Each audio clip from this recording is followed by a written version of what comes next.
World mining Congress మన India చాప్టర్కి సంబంధించినటువంటి సమావేశము ఈరోజు హైదరాబాద్లో జరుగుతుంది.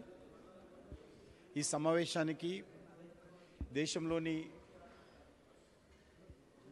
పిఎస్యూస్ కానీ పబ్లిక్ సెక్టార్ కంపెనీలో పనిచేస్తున్నటువంటి మైనింగ్ కంపెనీలు కానీ అదేవిధంగా ఇతర దేశాల్లో పనిచేస్తున్నటువంటి మైనింగ్ కంపెనీలు కానీ సుమారు 300 మంది ప్రతినిధులు ఈ యొక్క సమావేశంలో పాల్గొంటున్నారు.